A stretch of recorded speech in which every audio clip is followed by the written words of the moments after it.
Olá a todos e sejam muito bem-vindos a mais um episódio do W6 Insights. Eu me chamo Bruno Seco, sou gerente de relacionamento da W6 Industrial Dynamics e estarei mediando a nossa conversa de hoje com convidados de referência no assunto. Bom, nesse episódio iremos abordar o tema S&OE, que seria execução de vendas e operações, que nada mais é que uma versão aplicada rápida de S&OP, planejamento de vendas e operações. É um ciclo semanal que envolve diversas etapas executadas em paralelo ao alinhamento financeiro. E para falar melhor sobre esse assunto, trazemos aqui a nossa parceira, Ana Cristina, Supply Chain Process Manager na empresa Cargill. Bom, seja bem-vinda, Ana. É um prazer ter você aqui com a gente nesse episódio. Pode se apresentar um pouco, contar um pouco da sua experiência de trabalho, de vida? Pessoal, muito obrigada pelo convite. Excelente estar aqui participando com vocês. Então, como foi falado, eu trabalho na Cargill como gerente de processo, Process Manager de Supply Chain. Basicamente, eu trabalho no Centro de Excelência e faço parte do Centro de Excelência tem 4 anos. Então, minha experiência de vida, comecei em indústria farmacêutica, passei nas áreas tanto de planejamento, de produção, tanto a parte de armazém, transporte, customer service. E aí, enfim, entrei dentro da Cargill e comecei dentro da área de engenharia, de área de realmente de projetos de engenharia, depois para meio ambiente, depois eu fui para Network Optimization, Network Design, e agora no Centro de Excelência de Supply Chain, então vendo End-to-End Supply Chain, então desde todos os processos S&OE, IBP, a parte de Demand Planning, Supply Planning, parte de armazém e Customer Service. E um pouquinho do meu pessoal, então, só para falar aqui para vocês também, meu hobby principal é jogar tênis, então eu jogo e faço competição profissional também. Que demais, que hobby! E sem contar o seu trabalho também, sensacional. Você explicar bem dentro do supply chain, você abrange diferentes áreas. Bom, agora a gente também tem aqui, seja muito bem-vindo, o Laurent, ele que é Latam Business Development Manager na empresa OMP e que também compõe o quadro de parceiros nossos da W6. Bom, seja bem-vindo, Laurent. É um prazer ter você aqui também. Perfeito. Agora pode se apresentar um pouco, contar um pouco da sua experiência, tanto de vida e profissional. Fica à vontade, tá? Muito obrigado, Bruno. Muito obrigado pelo convite. Sempre é um prazer participar dos eventos das W6 Connect, apresentar temas relacionados aos processos de planejamento. Eu sou Laurent Chalard, sou francês, já desculpe pelo sotaque, mas moro e trabalho na América Latina, entre Argentina e Brasil, já faz 20 anos. Sou gerente de desenvolvimento comercial para a América Latina e Project Manager da OMP. A OMP é uma das líderes globais em solução de planejamento integrado. Na minha experiência, trabalhei primeiro em cargos de planejamento, de suprimento da indústria de madeira, depois de vinos e bebidas espirituosas na Europa, nos Estados Unidos e na América Latina. E depois de 15 anos, me incorporei a companhias de soluções de planejamento de suprimento e de consultoria para ajudar empresas na indústria como metal, papel, bens de consumo, produtos químicos, também melhorando seus processos de planejamento de suprimentos, basicamente agora, nos últimos 20 anos na América Latina. Excelente experiência, excelente abordagem, bem abrangente mesmo. 20 anos de experiência, né, Laurent? Obrigado pela apresentação. E a gente também está aqui com o CEO e founder da W6, Lohan Mariano. Lohan, seja bem-vindo novamente. Se você quer contar um pouquinho de você da W6, fica à vontade, tá? É uma honra estar aqui com vocês. Obrigado, Bruno. Bom ver vocês aqui, Lauren, Ana. A gente se viu, acho que a última vez foi no Supply Chain Summit, né? Depois de muito tempo, eu não via o Lauren há bastante tempo. A Ana eu a conheci lá e eu acho que é muito bom, né, a gente trocar conhecimento. O W6 Insights, a gente, né, criou ele para toda semana, né, além dos eventos que a gente faz, eventos que às vezes são anuais, a gente trazer temas relevantes, explicar esses temas de uma forma fácil de entender também. E eu acho que a Ana e o Lauren, a razão, né, que a gente teve, né, esse desejo de convidar eles pelo conhecimento deles e o episódio passado, né, a gente falava sobre liderança de pensamento, né, sobre o que é isso, e eu sempre admiro, né, pessoas como a Ana, como o Lauren, que sempre estão dispostos a compartilhar esse conhecimento. Uma coisa curiosa sobre mim, a Ana é tenista, eu, nas horas vagas, eu sou DJ, então eu gosto muito de música eletrônica, eu moro em Santa Catarina, então às vezes eu toco em barcos, eu toco em vários lugares, não profissionalmente, mas é algo que eu gosto muito de fazer, então é algo diferente que eu faço, que me ajuda, né, a tirar a minha cabeça de tanto evento que a gente faz. Focar a música é algo que eu amo e gosto muito. Perfeito, que bela apresentação, Lohan. É muito bom saber como vocês conseguem conciliar o trabalho com esse lado pessoal também e se desligar um pouquinho desse lado profissional que exige muito da gente. Bom, agora com esse time de peso aqui, nesse segmento, a gente no presente momento, a gente dá início ao episódio do W6 Insights focado no tema S&OP. Bom, trazendo um pouco para vocês como esses líderes de pensamento de planejamento tático colaborativo atuam. Laurent, você pode falar um pouquinho para a gente como o S&OP agrega valor e como você utiliza, ou alguma forma em si, o S&OP dentro da sua empresa ou dentro do seu trabalho? Talvez então mais de nível de definição, que a visão da OMP é que o S&OP é o elo perdido, o elo faltante entre o planejamento tático, que seria o S&OP, e sua evolução, que é o IBP, e o planejamento operacional. Para dar um exemplo, ao executar seu ciclo mensal de S&OP, a empresa tenta equilibrar toda a sua demanda potencial contra a sua capacidade disponível. Capacidade do ponto de vista de estoque, de logística industrial. E para isso, você roda cenários tentando optimizar o valor para a sua empresa. Isso é muito importante, um ponto-chave. O S&OP é uma optimização baseada em valor. E geralmente realizado em algum nível de agregação, por exemplo, por grupo de produtos, mais se você tem muitos produtos, por grupo de máquinas que representam processos uniformes, grupo de clientes por região, etc., e com um bucket mensal. Mas depois disso, a vida real acontece. E isso é o planejamento operacional. E isso se faz a nível de produto local. E com bucket diário, normalmente, sobre o curto prazo, e talvez semanal ou mensal sobre o horizonte um pouco mais final. E o planejamento operacional, ele não tem uma visão financeira.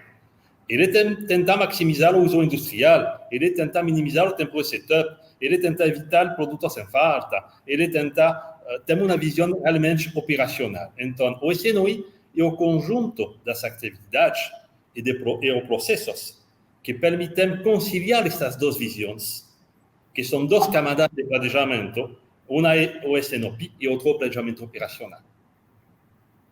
Que perfeito. E basicamente isso está tudo interligado. Como você acabou de explicar para a gente agora, eu vou pedir até a opinião da Ana. Ana, pode contar um pouquinho, comentar também do que o Lauro falou, como você interage com S&OP e S&OP dentro do seu segmento? Pode falar um pouco para a gente? Sim. O Laurent falou muito bem, a gente usa a mesma definição aqui também de IBP, na Caju a gente usa o IBP. Então, o IBP a gente considera esse planejamento tático a longo prazo, né, que a gente fala a longo prazo ali de 2 anos. Quando a gente coloca o S&OP, a gente fala de um planejamento a curto prazo, né, que a gente já está falando ali dos primeiros 3 meses. Então, o weekly ali quebrando em monthly buckets e weekly buckets. E depois tem o próximo layer, que é a execução, que é exatamente o que o Laurent falou também.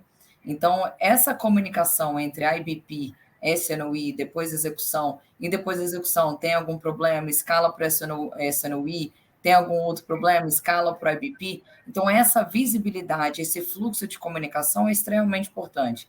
Então, no S&OP, ele é fundamental para que você tenha visibilidade dos principais problemas que podem ocorrer ali nos próximos 3 meses. Há tempo hábil de você realmente conseguir reagir, ter um tempo de reação para você evitar que tenha algum problema que você não vai atingir seus principais objetivos ali dentro do mês. Então, como o Laurent falou, né? Você pega a sua demanda, você monta um planejamento, né? Um Master Product Scheduling, depois você verifica qual que é a necessidade de compra de produto, qual que vai ser o seu inventário, sua projeção de inventário, dentro ali, suas capacidades de produção, o que você precisa realmente produzir, o que você precisa armazenar, qual que vai ser uma restrição de transporte. A gente sabe tudo que está acontecendo aí, frete aumenta, o frete diminui, disponibilidade de combustível e aumento de frete, aumento de disponibilidade até de transporte mesmo, de caminhões.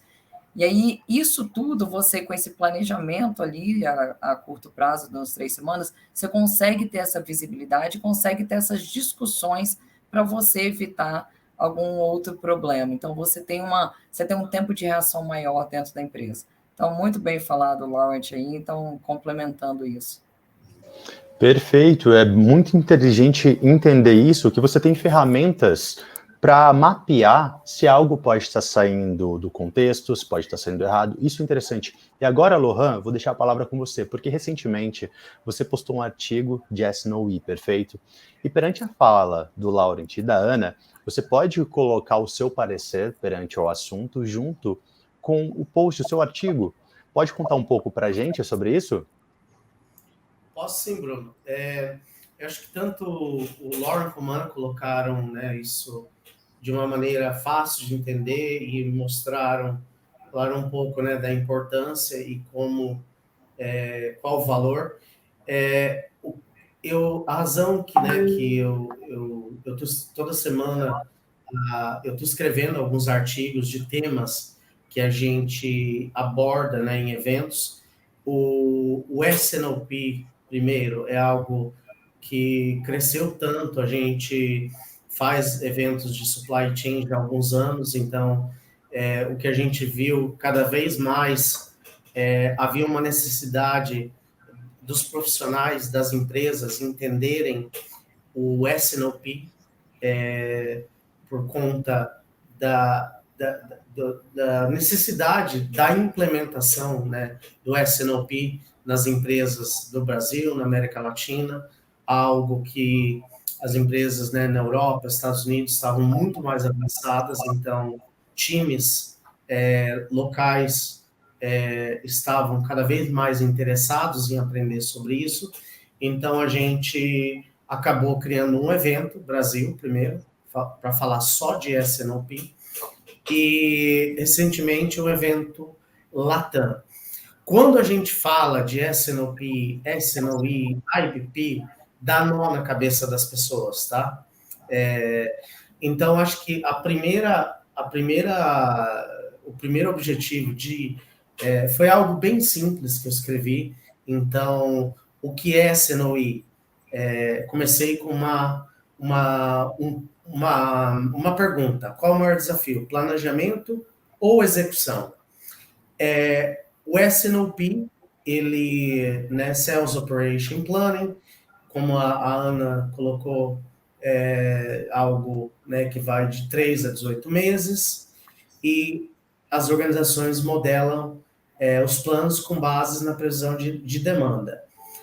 O S&OE, Sales Operation Execution, considera o planejamento e execução no curto prazo, então, de 0 a 3 meses. E eu acho que o S&OE, pelo, né, os estudos que eu tenho feito, conversado com experts, ele permite uma adaptação e que as empresas façam mudanças também de última hora. Então, só que são temas, eu acho que a gente ainda está avançando com o S&OP Eu vejo quando a Ana estava falando sobre, né, as experiências dela na Cargill, sobre a implementação do IBP, muita gente estava interessadíssima em conversar com a Ana. Por quê? Porque eu acho que não tem, né, não tem muitas empresas que estejam fazendo isso, né, com tanta excelência como a Cargill faz, como, né, a área da Ana faz. Então, eu acho que assim o nosso trabalho como W6, né, é trazer conteúdos sérios, mas também ajudar que as pessoas entendam tudo isso de uma forma muito mais simples, né? Porque às vezes eu acho que o caso, por exemplo, a Ana, ela explicou de uma forma muito fácil de entender. Então, acho que essa é uma das razões, né, que eu queria convidar ela. O Lawrence também. Mas isso é um tema que muitas vezes pode assustar as pessoas, né? As pessoas pensam, como que eu vou entender se ela recebe uma demanda do chefe dela? Você tem que começar a aprender sobre S&OP, sobre IBP, sobre S&OE. Então, é algo que pode, às vezes, assustar um pouco. Então, acho que a ideia de escrever sobre isso foi basicamente para trazer um pouco as coisas de uma maneira mais fácil, e o que eu acho que os dois processos, né, que eu vejo, eles andam muito juntos. Então, o S&OP e o S&OE, eles podem estar totalmente juntos. O primeiro, né, planejamento, eu acho que dá o horizonte estratégico, e segundo, execução, que dá uma navegação mais, eu diria, mais cirúrgica, precisa, e olha os passos, né, num horizonte mais a curto prazo. Então, acho que os dois fazem um casamento perfeito, né, sendo bem executados e tendo, né, uma visão certa do que para que serve e quando utilizar, né. Não sei, Ana, Lauren, eu sei muito menos que vocês, tá? Me corrijam se eu estiver errado, mas o meu entendimento é esse. E eu acho que o nosso papel aqui é ajudar as pessoas a entenderem, né, isso de uma forma fácil, porque não é um bicho de sete cabeças. Acho que às vezes a forma que é explicada, né, pode assustar, mas acho que é um conhecimento muito bom de se aprender e se aplicar, porque eu vejo que, né, sendo bem aplicado, pode dar resultados muito bons e melhorar a vida, né, de todos os profissionais e das empresas, né, que isso é aplicado corretamente. Perfeito. Bem, bom, gente, eu vou tentar explicar o meu raciocínio agora. Eu estou com especialistas aqui em si, então, para mim, S&OE em si é uma forma enxuta de S&OP. Ele tem várias diretrizes de formas simultâneas, rastreado como demanda, oferta, combinação dentro de um prazo, um plano, mas de forma direta. S&OE é uma complementação de S&OP? Vocês acreditam que o S&OE ele é um plano de contingência caso um S&OP não esteja saindo de maneira planejada? Se eu entendi bem, é isso, correto? Você pode comentar um pouquinho, Ana, se realmente é isso? Tá. Eu vou corrigir um pouquinho aí, que eu acho que Claro. são processos um pouco independentes. Gente. Eu acho que não é um processo de contingência, eu acho que é um processo fundamental de curto prazo, porque as discussões que ocorrem dentro do S&OE, não necessariamente você tem que entrar no mesmo detalhe dentro do IBP, por exemplo, ou do S&OP.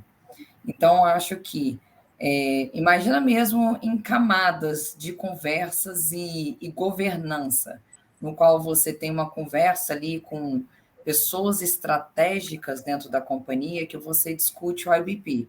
Então, você fala a longo prazo, se realmente o seu plano a longo prazo, você está atingindo a estratégia que a gente fala, quando a gente fala de estratégia, de 5 a 10 anos. Então, o IBP está traduzindo ali a estratégia. Então, você fica acompanhando para ver se a estratégia está sendo realmente atingida.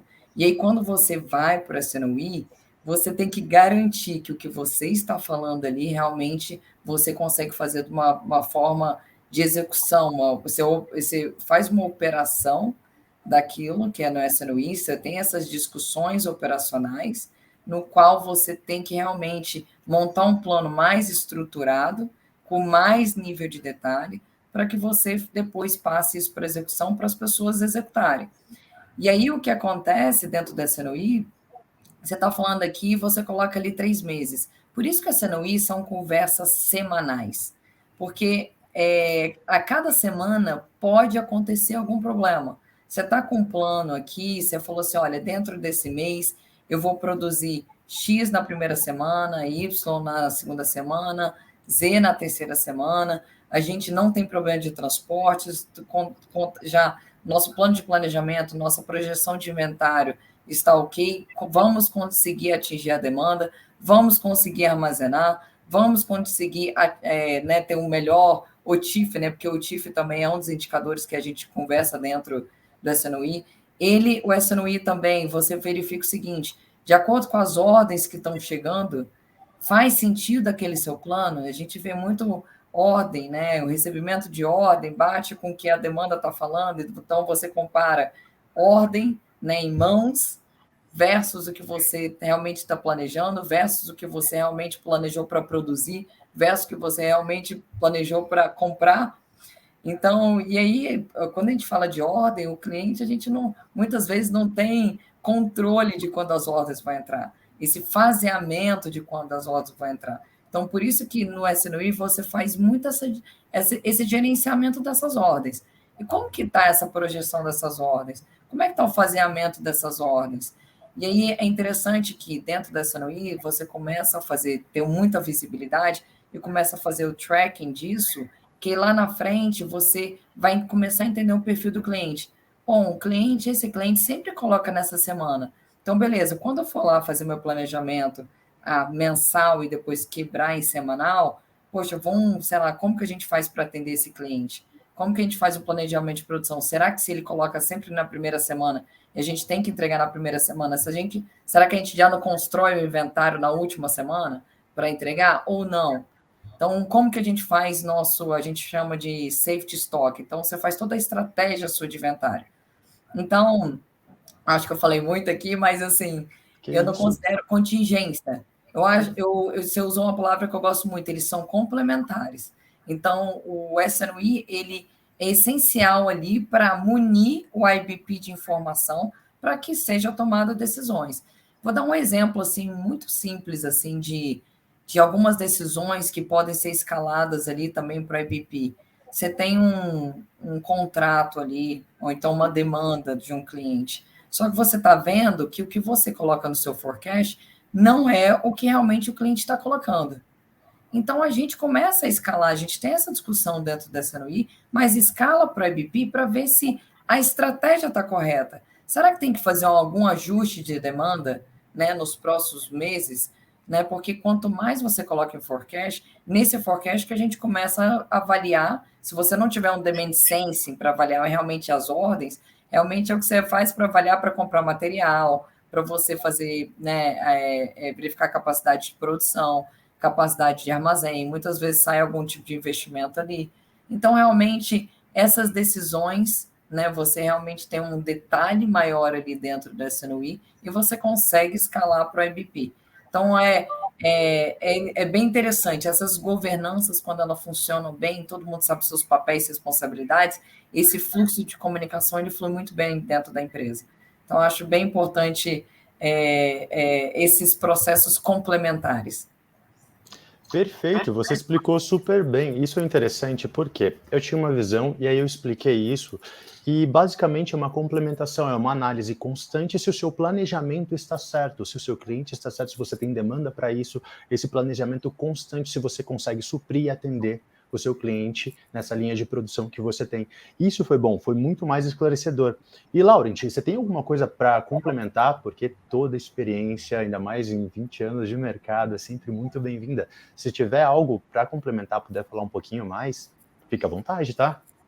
Obrigado. Sim, primeiro, muito claro o conceito da Ana e acho que é muito importante, efetivamente. Primeiro, a definição de SNOI tem um grande erro, generalmente, em muitas empresas, tem uma confusão entre o SNOI e o planejamento operacional. São duas coisas diferentes. O planejamento operacional é o plano que você envia para o ERP, ordem de produção, ordem de distribuição, ordem de compras, tudo. O SNOI é outra coisa. Primeiro, tem um phasing diferente. A Ana falou muito bom, que geralmente é semanal.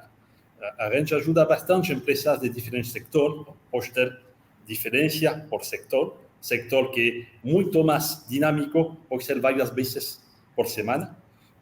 Outros que são mais estáveis, normalmente é semanal. É um padrão que cada vez mais vai para uma coisa semanal. E que encontramos então?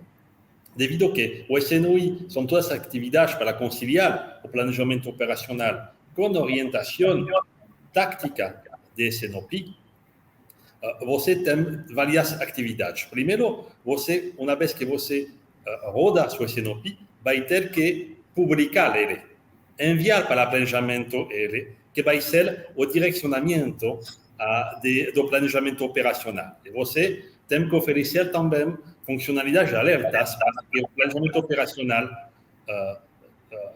possa conhecer se está com uma desviação importante ou não.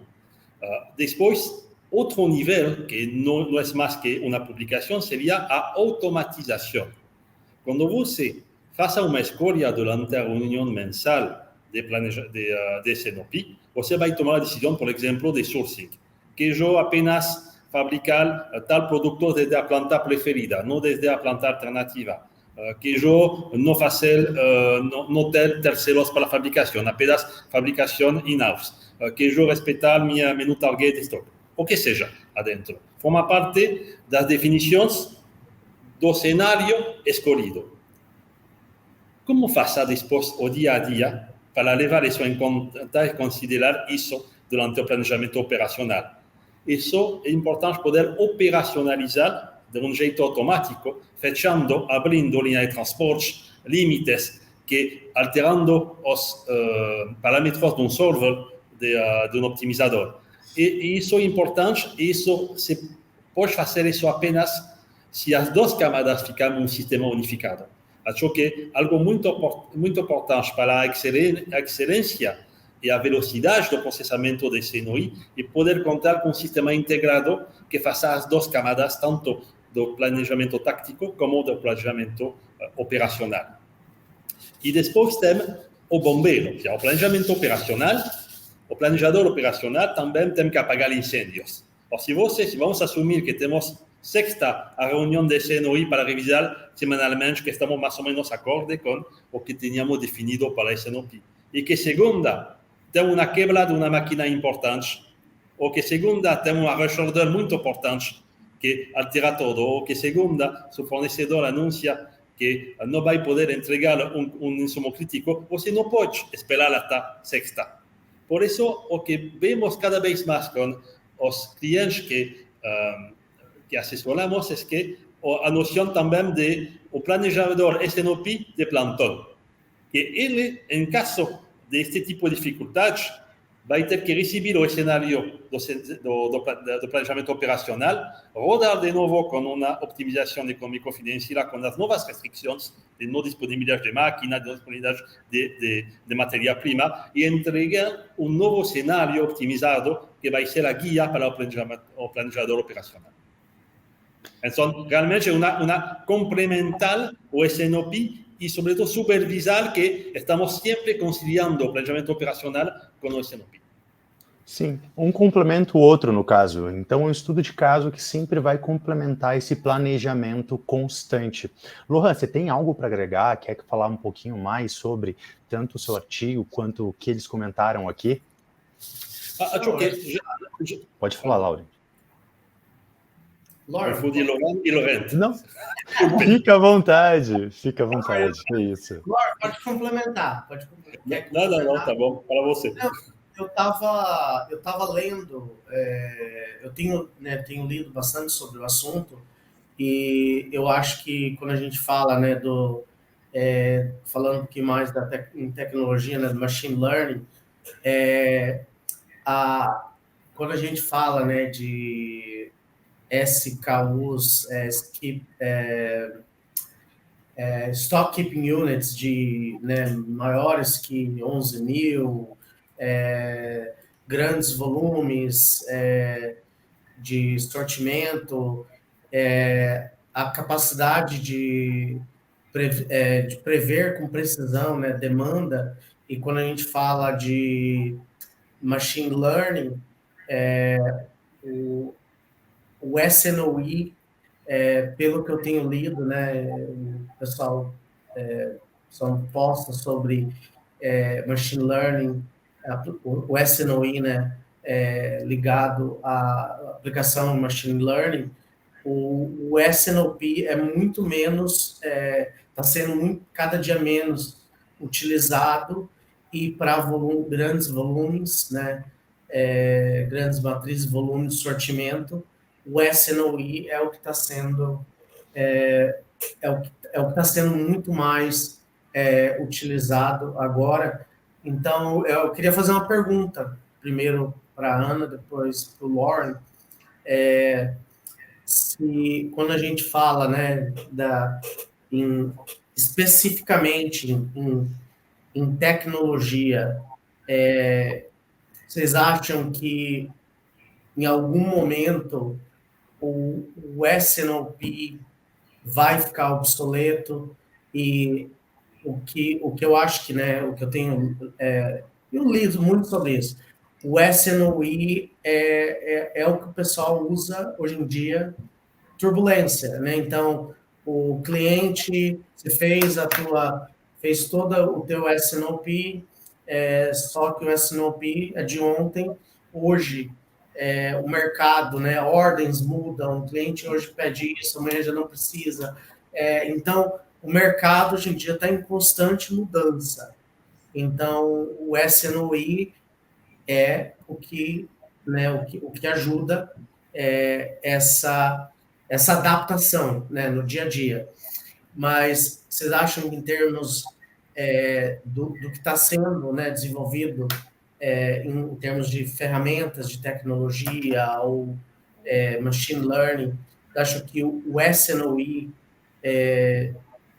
está tendo um papel muito maior que o SNOP e está ajudando mais? Eu não entendo muito desse assunto, tá? Mas eu queria perguntar para vocês qual é o que o SNOE pode ser. Vocês acham que vai ser mais utilizado que o SNOP? A tecnologia, né, em termos de machine learning, SNOE é algo que vocês acham que é o futuro? Qual que é a tua opinião, Ana, nesse... Eu estou perguntando porque realmente eu fiquei confuso, tá? Eu acho que eu entrei um pouquinho a mais do que eu deveria no assunto e acabou me confundindo. Mas eu queria escutar de vocês dois, vocês possam trazer um pouquinho de luz para mim e talvez para as pessoas, né, que estão curiosas, leem igual eu, esses assuntos, e eu me vi um pouco perdido. Bom, tecnologia, eu acho que é um assunto bem amplo. Então, eu vou colocar meu ponto de vista, assim, não segregando por SNOE e SNOP ou execução. Eu acho que todo o processo, né, quando você fala supply chain end-to-end, sempre é interessante você ter uma tecnologia. Então, por exemplo, você tem recebimento de ordem, né? Vou colocar alguns exemplos aqui de tecnologia. Recebimento de ordem. Você recebe a ordem, sei lá, via EDI, que vai para, né, integrado já para dentro do sistema ERP. Nesse sistema ERP, seja qual for, você consegue já ter um gerenciamento das suas ordens, você consegue, né, já colocar, gerar dashboards ali com a visibilidade das suas ordens, status das suas ordens. Depois você consegue gerar um planejamento de produção. Tudo, eu estou colocando tudo a tecnologia ajudando. Então, você coloca ali, você faz um MPS, né, o Master Product Scheduling. Então, tem uma ferramenta que ele já verifica qual é o seu plano de produção, qual que é a sua demanda, qual é o seu inventário e o que realmente você precisa produzir, né? Então, demanda menos inventário. Então, basicamente, ali, uma matemática muito simples é o que você precisava produzir. Então, a tecnologia te ajuda nisso. Depois você, beleza, o que eu vou produzir? Eu vou fazer a gente fala de explodir em Bill of Materials, né, em quanto que eu preciso realmente comprar. Então, uma tecnologia pode ajudar nisso. E depois daquilo ali, quando eu for comprar, né, você pode colocar o capacity production dentro de uma tecnologia que vai falar qual a sua capacidade de produção, mais qual a sua capacidade de armazenamento, mais qual a sua capacidade de transporte, mais custo de transporte, mais todos os custos envolvidos nessa operação. Então, tem várias tecnologias ali que te ajudam a você fazer um trabalho menos manual para você tomar uma decisão. E aí, na sua frase do SNOI, eu acho o seguinte, porque no SNOI é onde você avalia a operação ali no curtíssimo prazo. Então, você ter uma ferramenta que te gera muita visibilidade, uma ferramenta integrada, né, em todos esses processos, que você consiga ter uma visibilidade para a tomada de decisão, né, é muito melhor. Só que uma coisa que eu sempre falo de tecnologia não adianta você ter tecnologia e não trabalhar, por exemplo, no seu master data.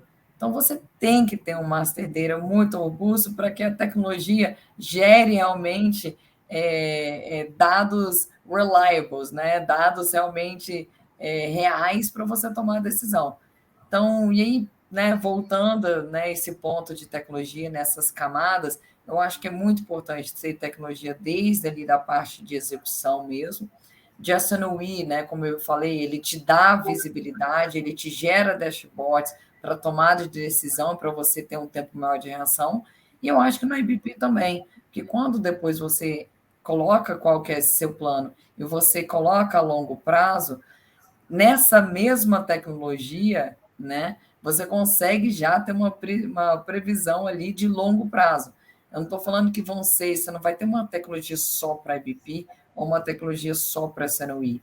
Eu acho que numa mesma tecnologia, dependendo da funcionalidade dela, você consegue já ter uma visibilidade geral para uma tomada de decisão. Eu acho que por isso que é muito importante, eu acho que deve ser por isso que todo mundo fala que é muito importante ter tecnologia a curto prazo, porque realmente é ali que é o que acontece no dia a dia, é o que acontece, né, que a gente tem que apagar fogo, que é onde o negócio pega mesmo do dia a dia, que você precisa ter rápida tomada de decisão.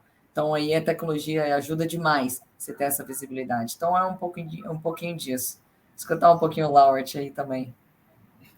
Sí, algo crítico que tenemos que falar es que los procesos van a permanecer. Você tem planejamento operacional, o SNOI e o SNOP, e eu não vejo que a tecnologia vai mudar isso.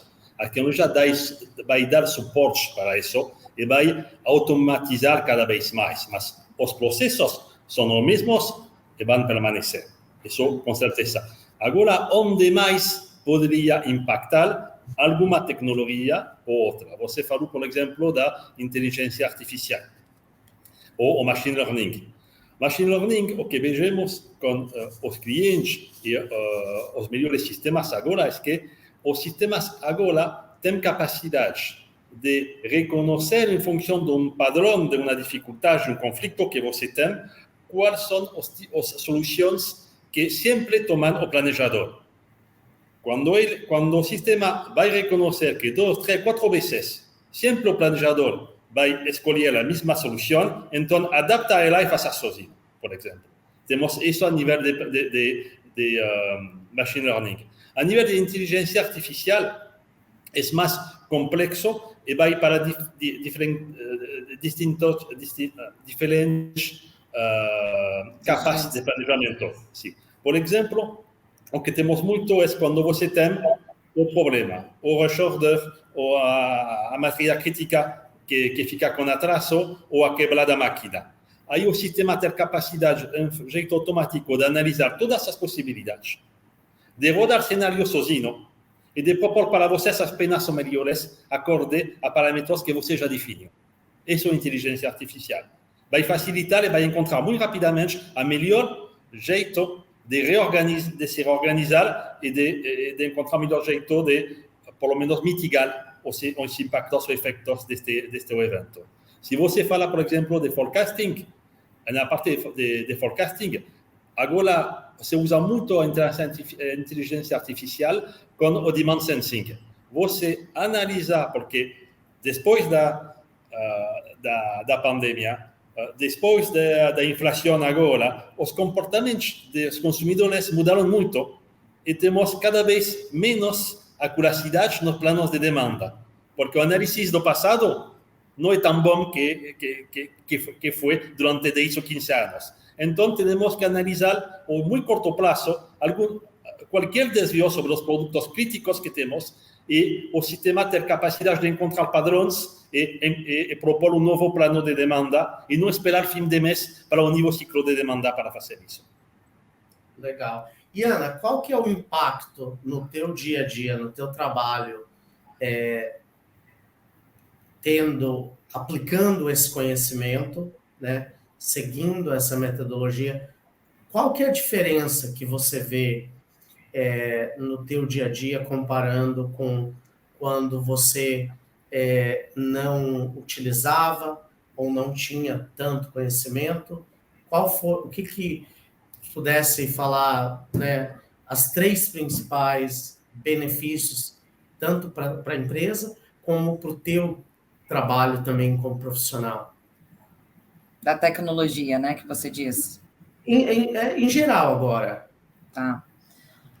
Bom, eu acho que, falando um pouco da minha área, viu, o Centro de Excelência da Cargill, ele foi criado há um tempo atrás, realmente para a gente criar as melhores práticas dentro da Cargill, para criar um standard de processos e padrões ali, a gente chama de playbooks, para que a Cargill seja implementada. Então, basicamente, uma das nossos playbooks, a gente tem um playbook de IBP.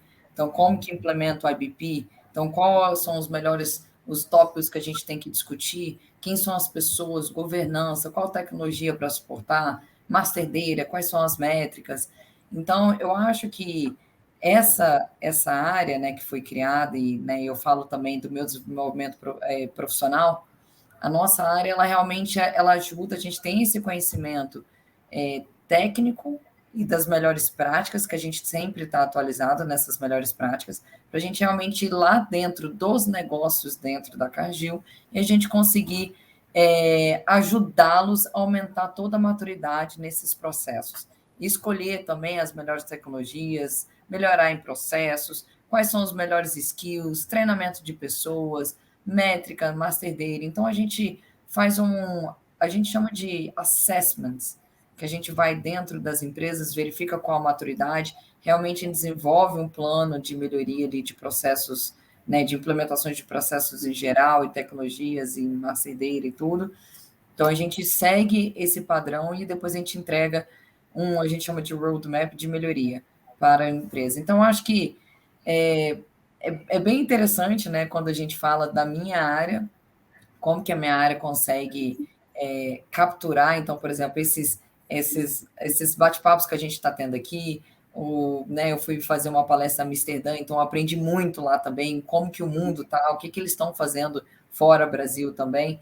Então, acho que agrega tanto no meu profissional, tanto no meu conhecimento, no meu desenvolvimento profissional, tanto na onde que eu estou hoje, né, para a gente realmente conseguir guiar nas melhores práticas, e também a gente não ficar para trás, a gente consegue ter visibilidade aí de como que está o mercado, e vamos realmente implementar o que tem de melhor no mercado para a gente ser líder sempre. Então, eu acho que é interessante, eu acho que tendo esse meu conhecimento técnico, tendo essa área nossa, ela consegue ajudar realmente a aumentar bastante a maturidade dentro dos processos, dentro das indústrias, né? Então, eu fico feliz de estar participando disso e está sendo um conhecimento profissional para mim também. Legal. Antes de eu passar para o Lauren, Ana, para quem está no início da jornada, né, a gente não tem uma universidade de SNLP, né? A gente não tem eventos, a W6 faz eventos, tem cursos, tem um monte de coisa, mas qual é o conselho que você daria para quem nos está assistindo, está no início, né, dessa jornada? O que essa pessoa pode fazer para ter um fast track dentro desses assuntos e se tornar um expert no assunto. O que você fez? Qual o conselho que você daria para essa pessoa? Bom, eu dando conselho à Ana, tá? Agora, o primeiro passo é a pessoa ser interessada. Então, eu sou farmacêutica de profissão, então não tem nada a ver com supply chain. E aí eu fui trilhando, porque eu comecei a fazer meu MBA, gostei de logística, depois trabalhei com armazém, depois eu fui trilhando minha carreira para essa área de supply chain e estudei. Então, eu estudei bastante. Eu tenho, daqui do lado, se eu mostrar, tem meu livrinho da Apex, que ele fica aqui comigo, então é a minha Bíblia. Então, acho que primeiro de tudo a pessoa tem que ser interessada. E aí eu acho que, né, tem muitos locais que você pode buscar informação. Então, esses eventos são dos locais. A Apex, né, para quem quer ter certificação também da Apex, é muito boa. E tem a Gartner, que eu sempre falo, que ela é a nossa Bíblia Master ali de conhecimento de supply chain, que realmente a gente busca as melhores práticas e ela equilibra as melhores práticas, né, de dentro de benchmark de todas as empresas, ela traz isso e ela monta ali um guide ali. Então, acho que isso é bem importante. Eu falo que qualquer pessoa pode ter conhecimento ali se for interessada. Então, a partir do momento se a pessoa for atrás, ser proativa, tem muita coisa, tem muita coisa. E hoje o que eu vejo, cada vez mais os profissionais também de supply chain, eles gostam de fazer benchmarking. Então, eles gostam de compartilhar boas práticas, eles gostam de conectar com você. Então, depois do evento que eu fiz lá com vocês, várias pessoas já me conectaram. Depois que eu fui para Amsterdã, a gente montou um grupo de líderes de supply chain global, então que a gente participa de algumas conversas. Então, realmente, e o segredinho, eu falo que você tem que ser interessada, tem que ser interessante. Para você ser interessante, você precisa ser interessada, né? Para você realmente demonstrar que você é interessante, as pessoas te colocarem nesse ciclo e você cada vez mais aprender, ficar mais por dentro de tudo que está acontecendo. Então, eu acho que o mais interessante, eu acho que é isso. Hoje tem muita informação que você pode aprender. Então, eu falaria, primeiro ponto, interessada. Segundo, ver Apex, Gartner. E terceiro, gente, corre atrás de profissionais e faz realmente network. Network vai te ajudar e realmente pega esse conhecimento e vai para dentro da empresa. Vai aplicando. Você aprendeu hoje sobre inventory management. Você está hoje numa posição de gerenciamento de inventário. Vai lá, fala lá com o seu gestor. Poxa, vamos fazer aí uma parte de, né, fazer um cálculo de safety stock. Lança esse projeto. Vamos fazer agora cálculo de safety stock. Né? Então, e para você fazer safety stocks, nossa, você demora muito, porque é muita coisa que você precisa fazer para fazer um bom safety stock, né? Para fazer um bom cálculo de safety stock. Então, acho que é um pouco disso. Né? Então, pega o seu conhecimento e tenta, porque também na prática que você aprende. Legal. Lauren, acho que o Lauren, né, como a UMP falando, como uma empresa, o Lauren também muitos anos, né, essa área de ajudar os clientes, ajudando, né, as empresas, os colegas. O conselho que você daria para tanto empresas que são, né, que usam tecnologia, como as que desenvolvem tecnologias, que conselho que você daria para quem está querendo se aprofundar no assunto, saber mais, fazer a diferença, né, na sua empresa? Que conselho que você daria para essas pessoas, Lauren? Porque eu acho que a ideia de trazer vocês aqui é mostrar, né, as pessoas que estão sempre disponíveis, né, para receber e dar conhecimento, né? Eu acho que eu trabalho em eventos 18 anos e eu vi o amadurecimento de muita gente que começou em evento, era meio tímida, não sabia muito, e hoje eu olho alguns profissionais que hoje em dia são heads, diretores, são pessoas, né, que estão ali liderando trazendo mudanças, inovação. Então, eu vejo, né, que muitas coisas que a Ana falou é o que vai, né, benchmark, network, tudo o que eu vejo que dá resultado. Mas, Laura, do teu ponto de vista, que conselho que você daria para essas pessoas e que diferença que fez, né, na tua carreira tá compartilhando conhecimento, aprendendo um pouquinho da tua visão sobre o que a Ana falou e como isso se aplica também, né, à tua jornada. Sì, acho que, primeiro, não tem muita diferença para mim entre que seja um planejador de uma empresa industrial, como Ana, ou planejador ou um consultor de uma empresa, de uma consultoria, uma empresa que provê soluções de planejamento. É crítico, o primeiro ponto, eu considero 100% com Ana, ter as fundações básicas de planejamento. Então, aqui você tem que treinar e treinar. Eu considero também ter 2 diplomas básicos com reconhecimento internacional, que são da BICS, que são o BSCP, que é o Business Supply Chain Professional, Basic Supply Chain Professional, e o CPIM, que é Certificate of Production and Inventory Management, que é um nível superior. Estes 2 são críticos para poder entender em detalhe processos que não são simples. A verdade, o planejamento não são processos simples. Uma vez que você tem essa base para poder trabalhar, acá pode pensar em se diferenciar.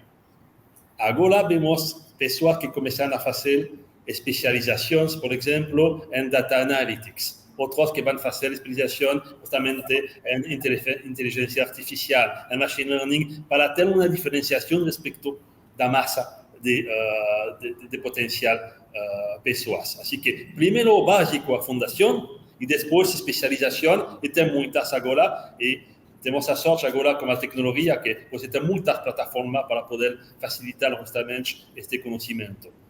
Depois, segundo ponto, tem sempre interesse nas novidades, os artículos, porque você escreveu, Laurent, também tem expertos muito conhecidos como Laura Caceres, por exemplo, nos Estados Unidos, que dá também conferência e que sempre, cada semana, vai com novos artículos, é muito interessante de seguir e fazer networking, assistindo, por exemplo, aos eventos de você, Laurent, e poder assim compartilhar experiências com colegas e com outras pessoas.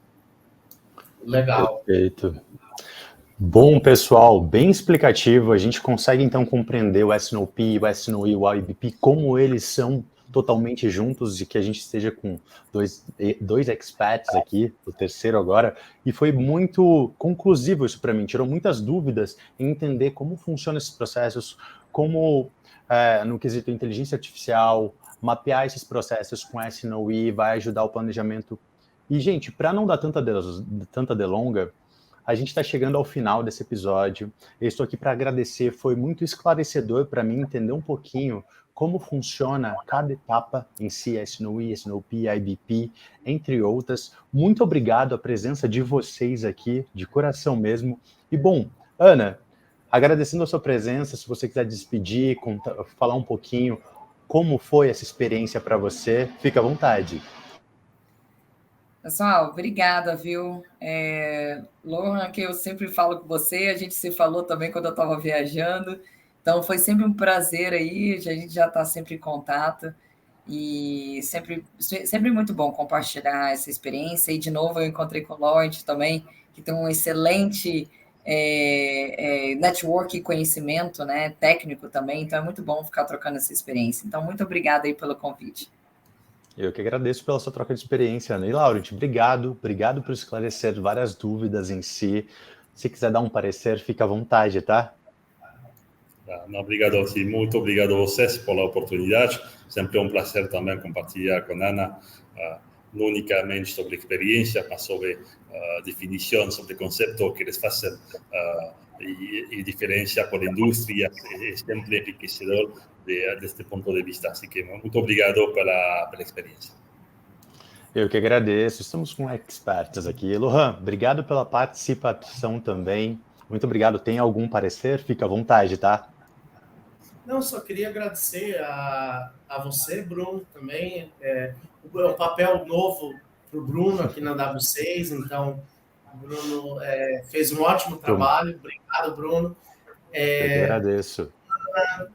Conheço há pouco tempo, mas sei que seremos amigos, nos veremos em muitos eventos, muitos debates de S&OP, S&OE, IBP, Supply, colocar. Eu sei que a Ana sempre vai topar desafios, então eu conversei com ela, né, depois do evento, então eu acho muito legal isso, Ana,